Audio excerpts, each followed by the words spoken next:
बिस्मिल्लाहिर्रहमानिर्रहीम। अस्सलाम वालेकुम। आज हम बात करेंगे दो अहम इशूज़ के हवाले से। इत्तेहादी हुकूमत जो पीडीएम की इत्तेहादी हुकूमत है, अहम इत्तेहादी ने दोबारा हुकूमत से राह जुदा करने का फ़ैसला कर लिया है। और उसकी वजह क्या है? उसकी वजह उनके अपने मफादात हैं, कौम के लिए नहीं, अवाम के लिए नहीं। और शहबाज शरीफ हुकूमत मज़ीद मुश्किलात का इजाफ़ा हो गया है, उसकी तफसील मैं आपके साथ शेयर करूँगा। और साथ हम बात करेंगे इमरान खान के ख़िलाफ़ इस वक्त कौन से मुकदमात हैं जिसमें इमरान खान की नाअहली का ख़तरा है, और जिस बुनियाद पर बड़े वसूख से पीडीएम की जानिब से कहा जा रहा है, और पीडीएम के साथ जो उनके सहाफ़ी हैं उनकी जानिब से कहा जा रहा है, या उनसे जुड़े जो लोग या इदारे हैं वो कह रहे हैं कि इमरान खान ने नाअहल हो जाना है, और उनको पक्का यकीन करवाया गया है कि इमरान खान नाअहल हो जाएंगे। ऐसे कौन से केसेस हैं? वो 3-4 केसेस मैं आपको बताऊंगा कि उनमें क्या हो सकता है मैक्सिमम। पहले मैं आपको बताता चलूं कि जुलाई से जो ये इम्पोर्टेड हुकूमत आई थी अप्रैल 2022 में, वो हुकूमत जुलाई से लेके अब तक इब्तदाई 7 माह के दौरान बैंकों से 377% से ज़्यादा कर्जा लिया गया है, जो 13 खरब 98 अरब रुपए तक पहुंच गया है। जबकि गुज़श्ता साल की इसी मुद्दत में ये कर्जा 2 खरब 93 अरब रुपए था, जो अब 13 खरब 98 अरब तक पहुंच गया है। 2022-23 के जुलाई तक जनवरी की मुद्दत के दौरान निजी शोबे के लिए बैंक की जानिब से जो कर्जों की फरहमी है 49.5% कम हो गई, जिससे मुआशी सुस्त रवि का इशारा मिलता है। साथ रिपोर्ट में कहा गया है कि आमदनी में कमी के दरमियान पीडीएम की हुकूमत ने अपने बढ़ते अखराजात पूरे करने के लिए ट्रेजरी बिल्स और पाकिस्तान इन्वेस्टमेंट बॉन्ड्स नीलामी के जरिए बहुत ज्यादा शरह सूद पर बैंकों से तेजी से कर्जा लेना जारी रखा। बैंक ज्यादा से ज्यादा कर्जा हुकूमत को देकर 17.9% तक की रिकॉर्ड शरह सूद के साथ किसी खतरे के बगैर मुनाफा कमा रहे हैं। अब आप अंदाजा लगाएं, ये मैं आपको ऑफिशियल रिपोर्ट बता रहा हूं कि बैंक ज्यादा से ज्यादा कर्जा हुकूमत को देकर 17.9% शरह सूद रिकॉर्ड शरह सूद के साथ किसी भी वो मुनाफा कमा रहे हैं। इसलिए वो बुलंद शरह सूद पर प्राइवेट शोबे को कर्जे देने का खतरा मोल लेने से गुरेजा है, क्योंकि हुकूमत उनका पूरा खाता पूरा कर रही है। हुकूमत ने आइंदा 2.5 माह में बैंकों से मजीद 57 खरब रुपए कर्ज लेने का मंसूबे का ऐलान किया है। बढ़ते हुए कर्जे हुकूमत के मुल्की कर्जों में तेजी से इजाफा कर रहे हैं। 30 नवंबर 2022 तक मजमूई मुल्की कर्जे थे 335.96 खरब रुपए जो है वो पहुंच चुके हैं। माली साल 2022 के इख्तिताम तक शेड्यूल बैंकों के जरिए हासिल किए जाने वाले कर्जे 146.3 खरब रुपए तक पहुंच चुके हैं। भारी शरह सूद की वजह से जहां हुकूमत के कर्जा लेने की शरह में इजाफा हुआ है, निजी शोबे को कर्ज देने में नुमाया कमी हुई है। इस रुझान से मुआशी सरगर्मियों में सुस्त रवि भी देखी गई है। जुलाई से जनवरी के दौरान निजी शोबे का कर्जा 3 खरब 97 रुपए तक कम हो गया, जो गुज़श्ता साल इसी मुद्दत में 7 खरब 85 अरब रुपए था, जिससे ज़ाहिर होता है कि माली साल 23 में मुआशी शरह नमू बमुश्किल 2% रह सकती है। इस हद तक इन्होंने मुल्क का बेड़ा कर दिया है। इन्होंने जो आमदन थी वो तो वैसे खत्म हो गई, इनके जो खर्चे हैं, सिर्फ इनकी जो वजारत खारजा है वो खरबों रुपए खा गई है। बिलावल जरदारी को जो ट्रेनिंग और इंटर्नशिप पे लगाया हुआ है उसको हमारे ऊपर मुसल्लत करने के लिए, या जो मरियम नवाज के बैरून मुल्क दौरे हैं और उनकी सर्जरी है, ये वो चीज़ें हैं जिन्होंने हमारे मुल्क को तबाह बर्बाद कर दिया मुआशी तौर पर, और आवाम के मुंह से इन्होंने नवाला छीन लिया है।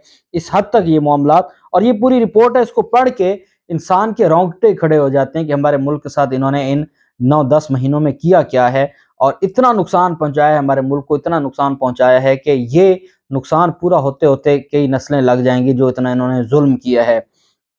जबकि दूसरी जानिब एक जो इसहाक डार की जानिब से एफबीआर मुलाजमीन की मराद के हवाले से एक नोटिफिकेशन जारी हुआ था, जिसको इसहाक डार ने मुअत्तल कर दिया है, क्योंकि ये अब सिर्फ ये चाहते हैं कि जो भी खाएं वो हम खाएं। अब ये अपने से नीचे किसी को, क्योंकि मुल्क में बच्चा कुछ नहीं है तो ये किसी और को देने को तैयार नहीं है। टैक्स वसूली की को मुंतकिल किए जाने के हवाले से ये कहा गया था कि चेयरमैन एफबीआर के खिलाफ उन फंड्स को कॉमन पोल फंड में मुंतकिल करके मुलाजमीन की मराद के लिए इस्तेमाल के लिए तरमीम करने पर तनकीद शुरू हुई थी, और कहा गया था कि ये क्या बात हुई।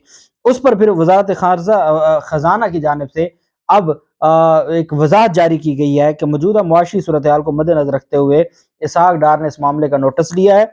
एफबीआर को हदायत किया कि वो इन कवानीन पर अमल दरामद रोक दें जिन कवानीन की वजह से एफबीआर के मुलाजमीन को भारी मराद دی جانی تھی۔ وزارت خارجہ کا چارج سنبھالنے کے بعد اسحاق ڈار نے 31 جنوری 2023 تک POS انعامی اسکیم معطل کر دی تھی۔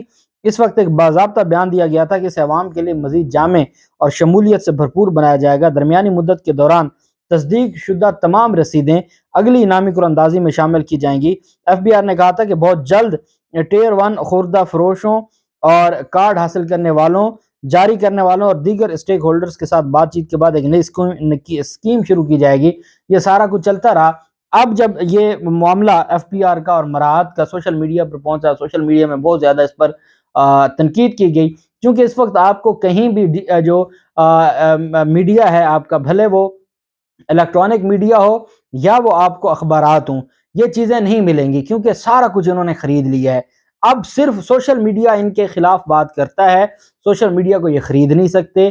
سوشل میڈیا ان کو تنقید کرتا ہے اور اس تنقید کی بنیاد پر پھر ان کو عقل آنا شروع ہوتی ہے جب ٹویٹر کے اوپر، یوٹیوب کے اوپر، فیس بک پر یا انسٹاگرام پر ان کے خلاف جب مہم چلتی ہے، کسی بھی ایشو پر جب یہ ملک کے خلاف کچھ کرتے ہیں تو تب جا کے ایکشن لیا جاتا ہے، اس کے علاوہ اور کوئی چارہ نہیں ہے، اور یہ بڑی بدقسمتی ہے ہمارے ملک کی۔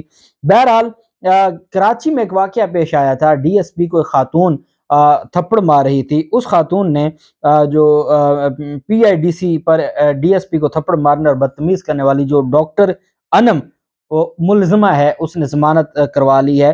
ایڈیشنل سیشن جج جنوبی کی عدالت میں ٹریفک پولیس کے DSP کو تھپڑ مارنے کے کیس میں ملزمہ ڈاکٹر انم نے عدالت سے 8 فروری تک عبوری ضمانت حاصل کر لی ہے۔ خاتون کی ضمانت 4 فروری کو 1 لاکھ روپے مچلقوں کی عوض ہوئی تھی۔ پولیس حکام کے مطابق عدالتی احکامات کے بعد ملزمہ کی گرفتاری روک دی گئی ہے۔ اگر آپ میں سکت تھی تو وہ 5 دن پہلے بھی اس نے ضمانت نہیں کروائی تھی، آپ گرفتار کر سکتے تھے۔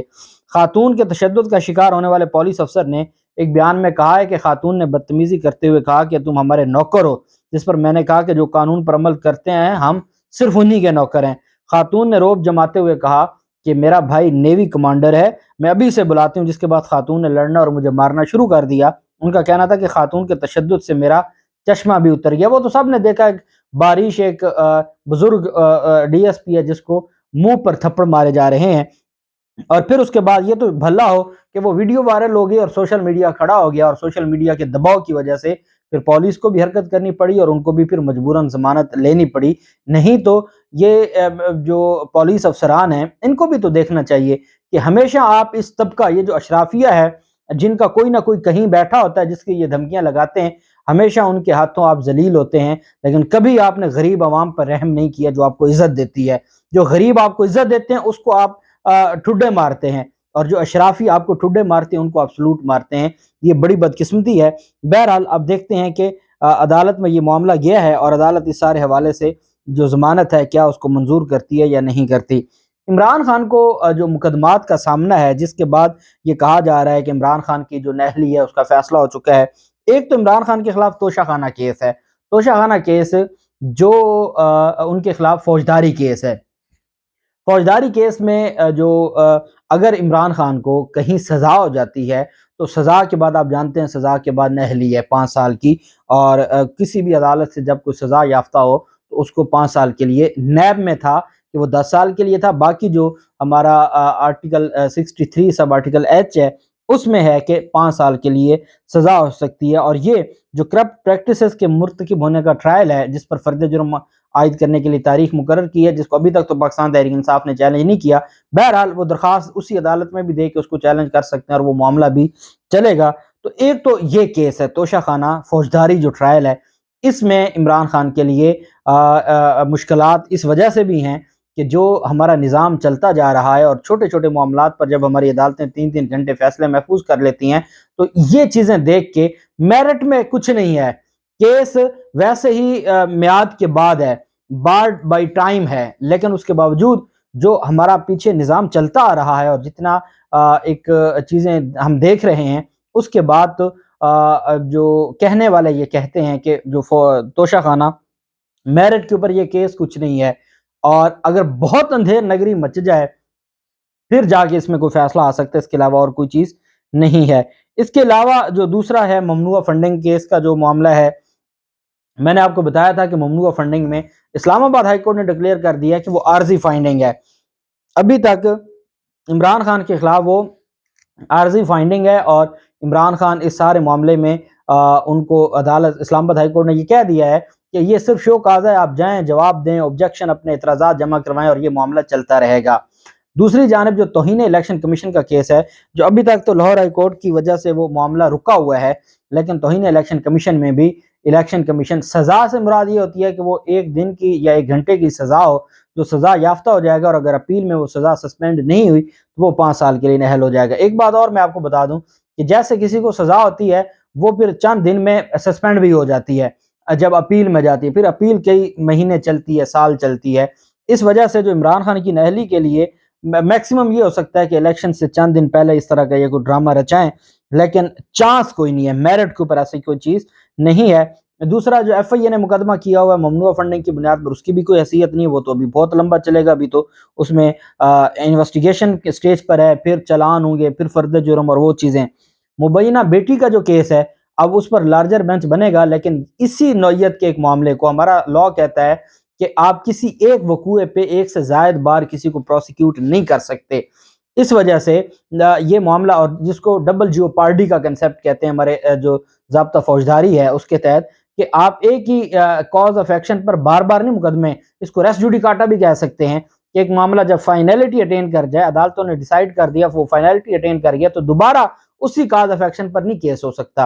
तो इस्लामाबाद हाई कोर्ट पहले इसको डिसाइड कर चुकी है, डिवीजन बेंच अभी अतर मिनल्ला साहब करके गए हैं, तो वो मामला कैसे इमरान खान के लिए मसाइल खड़े कर सकते हैं। और एक फिर उनको जो पार्टी ओहदे से हटाने का केस है उस पर भी जो कहने वाले ये कहते हैं और ख्वाहिश जिनकी है उनको ये उम्मीद है कि शायद इस केस में जो लाहौर हाई कोर्ट ने जिस कार्रवाई से रोका हुआ है, मुत्तहिदा कौमी मूवमेंट दोबारा अचानक से ना उनका जो गैरत है वो जागी है, और उनकी जानिब से खालिद मकबूल सिद्दीकी ने मुतनाज़ा हल्का बंदियों के मामले पर 12 फरवरी को धरने का ऐलान कर दिया है हुकूमत के खिलाफ। पाकिस्तान पीपल्स पार्टी को अल्टीमेटम देते हुए धरने की तारीख का ऐलान किया गया है। खालिद मकबूल सिद्दीकी ने कहा कि पीपल्स पार्टी ने एतराफ़ किया कि वो हल्का बंदियों में 53 यूसीज खा गई है और हल्का बंदियों से मुतल्लिक इकरार के बाद नोटिफिकेशन वापस लिया है। खालिद मकबूल सिद्दीकी ने कहा कि आज से 1 हफ्ते बाद कराची इस जगह पर होगा जहां फैसला हम करेंगे। शहर की सारी सड़कें धरने की जानिब रवा दवा होंगी। अगले इतवार को फुआरा चौक पर शिफ्ट करेंगे, तमाम ऑफिस और शोबा जात वहां शिफ्ट करके वहीं से हम शहर को चलाएंगे। MQM का कहना है कि हमारा मुतालबा है कि जो बल्दियाती इलेक्शन करवाया गया उसको कलअदम करार दिया जाए। हमारा मुतालबा है कि हम किसी भी सूरत में इन हल्का बंदियों को नहीं मानेंगे। उन्होंने कहा कि अगर 12 फरवरी तक ये हमारा धरना जो एक गैर मुय्यना मुद्दत के लिए है, और साथ उन्होंने कहा कि इस पर हुकूमत को ये सोचना होगा कि उस धरने में खड़े होकर फिर हम हुकूमत से अलहदगी का भी ऐलान कर सकते हैं अगर हमारे मुतालबात को ना माना गया। अब चूंकि उनको पता है इलेक्शन का दौर है और उनको एक स्पेस दे दिया गया है, अब वो स्पेस पर अब चाहेंगे कि वो आगे बढ़ के अपने मुतालबात मनवाएं या रिलीफ लें। लेकिन ये शहबाज शरीफ के लिए उस वक्त जब इधर IMF है, उधर दहशतगर्दी है, तो ये जो और इंतखाबात हैं, इलेक्शन है, इमरान खान माफ़ी देने को तैयार नहीं है, तो ये जो इत्तेहादी हैं ये एक परेशानी ज़रूर इन्होंने पैदा की है। और जो हुकूमती ज़राए कहते हैं कि शहबाज शरीफ ने राब्ते शुरू कर दिए हैं। देखते हैं क्या होता है, जो भी तफसीलात होंगी आपके साथ शेयर करते रहेंगे। अल्लाह पाक पाकिस्तान का हामी और नासिर हो। बहुत शुक्रिया। अल्लाह हाफिज़। पाकिस्तान जिंदाबाद।